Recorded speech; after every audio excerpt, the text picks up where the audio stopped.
أنا بشتغل محاسبة بس كمان طباخة، ولما الطباخ يكون قادر يعمل وصفات ويبدع فطبيعي مش رح أحرم حالي من هالمتعة، ورح ورجيكم وصوركم شو عملت. بمطبخ المطعم جهزت شوية فلافلة، 10 حبات توم، شوية بصل، معلقة أوريغانو، معلقة ملح، وشوية بندورة، وللصراحة مش شوية بندورة، كيلو إلا ربع. جهزت المفرمة وحطيت الخضرة بقلبها، عملتهم على مرحلتين لأنه المفرمة عندي شوي صغيرة. وبمحضرة الطعام رح أضربهم ضربا مبرحا.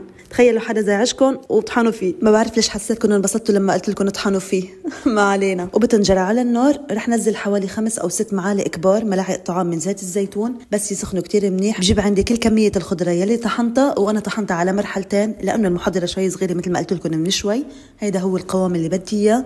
بنزلها مباشرة فوق زيت الزيتون يلي صار سخن عندي وجاهز. بنزل الكمية كلياتها وبعمل لهم تحريكة على السريع، وبتركهم دقيقتين 3 على النار، وبروح على السريع وبحضر معلقة كبيرة من الكاتشب، 3/4 المعلقة من رب البندورة، مع ربع معلقة من الشطة الحرة، وبحرك مرة تانية لتتخلط المكونات مع بعضها البعض. إذا كان عندي قطع ماني منتبهت لها أثناء الفرم بشيلها بتخلص منها على جنب، ومجرد ما غليت عندي بهدي النار وبنزل عليها معلقة كبيرة من الأوريغانو مع معلقة طعام ملح، وبحرك للمرة الأخيرة. بزيد عليها كاستين من المي. حطوا كوبايات الشراب العادية، يعني كوبايتين مجموع 400 ملي، وأنا عم حط لكم الكاس الثاني ما صورت الكاميرا. المهم حركنا تحريكي على السريع وتركناهم يتعقدوا. أخذوا معي 10 دقايق لكانوا صاروا مثل دبس البندورة أو أرق شوي. وهلا رح نبلش بالمغامرات. كل هيدا وأنا كان دوامي لسه مش مبلش، أنا جاي بكير على الشغل، يعني لسه دوامي كمحاسبة ما بدأ.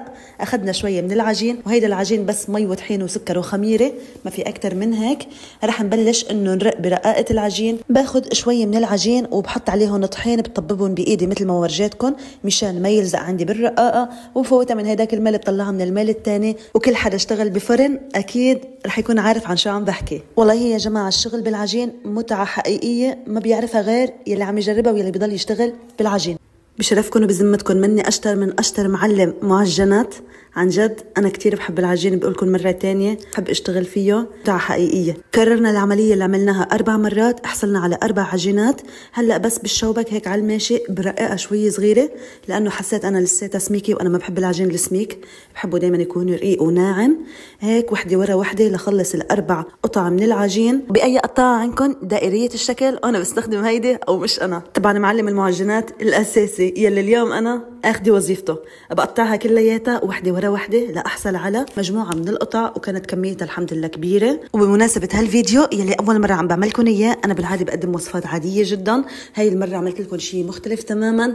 بمناسبة هيدا الفيديو رح وزع كل هيدي الكمية على أي حدا بشوفه قدامي، وبسحب الحبات من قلب العجين وبشيل التشريك على جنب، وبحطه بعدين بالعجانة مشان أرجع مرة تانية استخدمه، أو يستخدمه الشخص يلي بالأصل بيشتغل هون. وبصدر مدهون شوية من الزيت رح أحط القطع قطعة ورا قطعة، وصفهم بشكل يكون شوي حلو ومرتب، ويكون شوي صغيرة في مسافة بيناتهم. انتبهوا منيح لأنه هيدي العجينة رايحة شوي للتخمير، بدي أرجع خمرها بعد مرة.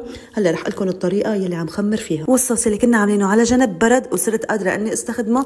رح أحط 3/4 الكمية هون، وضلت عندي كمية صغيرة حطيتها بمرطبان عبيتها مشان المرات الجاية. هيدي أحلى وصفة صوص بيتزا أنا بعملها، كتير سهلة وسريعة، وهالمرة عملت لكم إياها من المطعم اللي أنا بشتغل فيه. نفسها بعملها بالبيت، بس بالبيت ممكن إنه شوي أحط لها حر أكتر، لأنه نحن بنحب الصوص يكون صوص البيتزا يكون شوي حر. أما هون بالمطعم نحن عم نعمل وصفة تتقدم للناس للزباين، فأكيد ماني رح أعملها حرة. وإذا بتلاحظوا عندي إنه حجم العجين كبر، لزق ببعضه تقريبا، لأنه اتخمر هي التخمير الأولاني. رح أجيب أي شوكة عندي بالمطبخ ونقشها شوي صغيرة بس، مشان لما بدي أحطها بالفرن وأخبزها ما تنفخ عندي وتنزل الجبنة من عليها وتنزل المكونات اللي بدي أحطها بعد شوي. بننتبه، وكمان ما تشدوا كتير بالشوكة وتنفسوها وما تعود بعدين تنتفخ الانتفاخ اللي لازم تنتفخه. كونوا رقيقين شوي شوي. هونيك تخيلنا حدا عم نطحنه، هون بنتخيل حدا ما نحبه. كتير سهلة وبسيطة. يلا نرجع للبيتزا تاعتنا. انا هون تقريبا كان صار نص ساعه وببلش دوامي، كان لازم استعجل بسرعه. وبجيب الصوص اللي عملته ويلي فرحانه فيه اكثر من يوم اللي تخرجت من الجامعه. بحط معلقه صغيره براس المعلقه تقريبا، فينا نقول ربع معلقه طعام على كل قطعه من هول القطع. وبدهن الصوص عندي على العجينه لخلص كل الكميه، وعم صور بايد وادهن بايد، مشان هيك لا تلوموني اذا طلع شكلهم مفشكل شوي. فعلا منه شيء سهل ابدا انه يكون الواحد عم يشتغل وعم يصور بنفس الوقت. كتر خير الله يلي طلع معي هيدا الشغل. وهون بلشت معي السرعه بشكل رهيب. مديت الجبنة دغري عليهم مباشرة، وأنا بستخدم جبنة مش مالحة، جبنة موزاريلا. وضروري نحط كمية من الجبنة بحيث غطي كل كمية الصوص اللي أنا حاططها مشان يطلع شكلها أحلى وأرتب من هيك.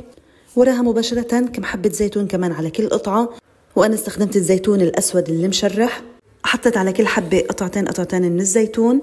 وهون تقريبا خلصنا، صارت جاهزة عندي لإني أخبزها بالفرن. وبهالحياة تصدقوا كل شيء إلا أنه تصدقوا أنه أنا شلت هيدا الصدر وحطيته بقلب الفرن. أكيد استعنت بصديق هو اللي حطه بقلب الفرن، خبزتهم.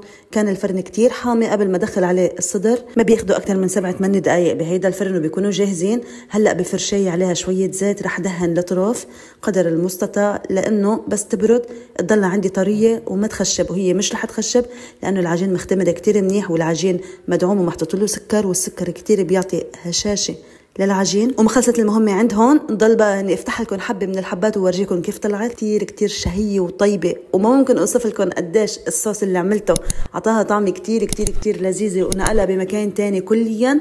في ناس ما بتعمل صوص، في ناس بتحط بس كاتشب على كل حبة، وهيدا الشي غلط. البيتزا لازم يكون عندها صوص خاص فيها، هيدا الشي معروف عند الكل. ويلا جاهزين معي تنفتح وحدة قدامكم. ما شاء الله عن جد كتير كتير كتير طيبين، لازم تجربوهم بطريقتي، وهي طريقتي كتير سهلة. والعجينة مثل ما قلت لكم بس 4 مكونات، طحين ومي وسكر وخميرة. ورح اكتب لكم بصندوق الوصف شو حطيت بالضبط عيارات لهيدا العجين. ومديت بيتزاياتي على لوح الخشب، هيدا بنعرض عليه المعجنات. رح استناهم ليبردوا وبعدين رح اغلفهم. بنبيعهم نحن 12 حبة ب 12 حبة دزينات، وكتير شهيين. ويا رب يكون الفيديو عجبكم. اعطوني رأيكم فيه وقولوا لي حبيتوني كطباخة ولا كمحاسبة، وسواء هيك او هيك بتمنى منكم تحطوا لايك لهالفيديو وتنزلوا تشتركوا بالقناة. وهلا رجعت بقى للمحاسبة وكفيت نهاري، وان شاء الله يا رب نهاركم سعيد. نلتقى ان شاء الله بفيديوهات تانية. باي باي.